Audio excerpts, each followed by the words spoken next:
99 افراد کا قاتل، ساری زندگی بے شمار گناہ اور اللہ تعالیٰ کا نافرمان، لیکن اس سب کے باوجود ایک ایسی نیکی جو اس کی بخشش کا وسیلہ بن گئی۔ دوستو، علی وائس چینل پر خوش آمدید۔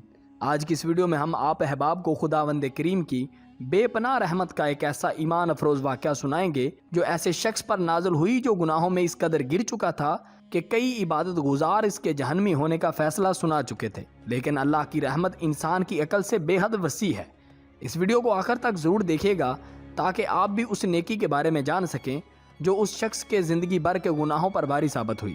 ویڈیو میں آگے بڑھنے سے پہلے آپ سے گزارش ہے کہ اگر آپ نے ہمارے چینل علی وائس کو سبسکرائب نہیں کیا تو سبسکرائب کر لیں اور ساتھ میں موجود گھنٹی کے بٹن کو لازمی دبائیں تاکہ آپ کو اسی طرح کی ایمان افروز ویڈیوز آئندہ بھی مل سکیں۔ نبی کریم صلی اللہ علیہ وآلہ وسلم صحابہ کرام کو توبہ کی قبولیت سے متعلق ایک قاتل کا نہایت خوبصورت اور ایمان افروز واقعہ بیان کرتے ہوئے فرماتے ہیں کہ بنی اسرائیل میں ایک شخص چوری ڈکیتی اور قتل میں بہت مشہور تھا اور نہایت معمولی بات پر کسی کو قتل کر دیتا تھا۔ ہوتے ہوتے اس کے ہاتھ سے 99 افراد کا قتل ہو چکا تھا۔ اس کے بعد اس کے دل میں احساس پیدا ہوا کہ ایک دن مجھے بھی اللہ کے ہاں جانا ہے۔ یہ فکر بڑھاتا رہا، لہٰذا لوگوں سے معلومات لیتے ہوئے یہاں وہاں پھرنے لگا کہ کیا میری توبہ قبول ہو سکتی ہے یا نہیں۔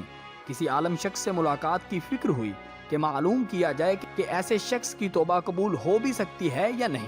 لوگوں نے اسے عابد کے پاس جانے کا مشورہ دیا۔ اس شخص نے اس عبادت گزار کے پاس جا کر مسئلہ معلوم کیا کہ کیا میری توبہ قبول ہو سکتی ہے اور کیا میری مغفرت ہو سکتی ہے جبکہ میں نے 99 انسانوں کی جان لی ہے۔ تو اس عابد کو مسئلہ معلوم نہیں تھا، تو اس نے اپنی عقل سے قیاس آرائی کی کہ جو آدمی 99 انسانوں کی جان لے سکتا ہے تو بھلا اس کی مغفرت کیسے ہوگی۔ چنانچہ اس نے کہہ دیا کہ تیری توبہ قبول نہیں ہوگی۔ یہ سن کر اس شخص کو ایک بار پھر شدید غصہ آیا اور وہ اس پر قابو نہ رکھ سکا اور اس نے اس عابد کو بھی قتل کر دیا اور کہا کہ اگر میری توبہ قبول ہی نہیں ہوگی تو پھر تمہیں مارنے سے بھی کوئی فرق نہیں پڑتا۔ مگر اس کے دل میں وہی بے چینی اب بھی اسی طرح باقی تھی کہ میری مغفرت کی کوئی شکل ضرور ہوگی، اس لیے اس نے لوگوں سے پھر معلومات کا سلسلہ جاری کر دیا کہ روئے زمین پر سب سے بڑا عالم کون ہے، اس سے جا کر کے معلوم کروں گا، وہی صحیح مسئلہ بتا سکتا ہے۔ آخر لوگوں نے اسے بتایا کہ فلاں جگہ ایک عالم رہتا ہے، اس سے جا کے معلوم کرو۔ چنانچہ اس نے اس عالم کے پاس جا کر اپنی زندگی کی ساری کارگزاری سنائی اور 100 آدمیوں کو کس طرح قتل کیا یہ سارا کارنامہ بھی سنا کر معلوم کیا کہ اب بتلائیے کہ میری توبہ قبول ہو سکتی ہے یا نہیں۔ کیا اللہ کے ہاں مجھ جیسے گناہگار کا بھی کوئی کھانا ہے؟ تو اس عالم صاحب کے پاس چونکہ علم تھا تو اس نے بتلایا کہ تیرے گناہ معاف کرنے میں اللہ کے ہاں کیا رکاوٹ ہے۔ اللہ کی رحمت کا سمندر تجھ جیسے گناہگاروں کے گناہوں سے بہت بڑا اور بہت وسیع ہے۔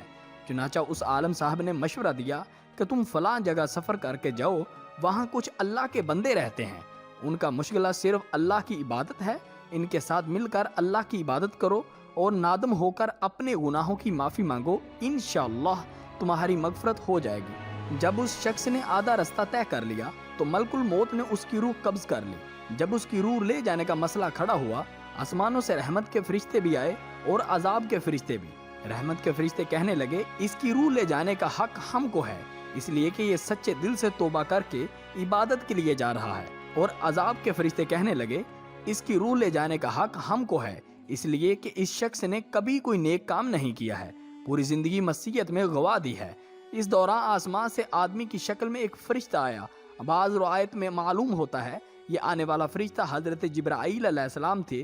چنانچہ اس فرشتے نے تشریف لا کر ان دونوں طرح کے فرشتوں کے درمیان یہ فیصلہ کیا کہ دونوں طرف کی مسافت ناپ کر دیکھ لو کہ جہاں سے آ رہا ہے اس کی مسافت قریب ہے یا جہاں جا رہا ہے وہاں کی، لہٰذا جہاں کی مسافت قریب ہو اسے وہاں والوں میں شمار کر دیا جائے۔ چنانچہ دونوں طرف کی زمین ناپ کر دیکھی گئی تو جہاں جا رہا تھا وہاں کی مسافت جہاں سے آ رہا تھا اس کے مقابل صرف ایک بالشت قریب ہے، لہٰذا فیصلہ ہوا کہ مقام مسیحیت سے مقام عبادت صرف ایک بالشت قریب ہے، اس لیے رحمت کے فرشتے کو اس کی روح لے جانے کا حق ہوگا۔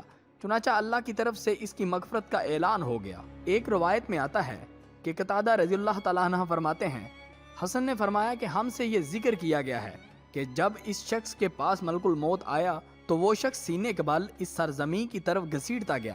دوستو، کہ آپ کو علم ہے کہ ایسا کیوں ہوا؟ حدیث قدسی میں آتا ہے کہ میں اپنے بندے کے ساتھ اس کے گمان کے مطابق ہوتا ہوں اور وہ مجھے جہاں بھی یاد کرے میں اس کے ساتھ ہوں۔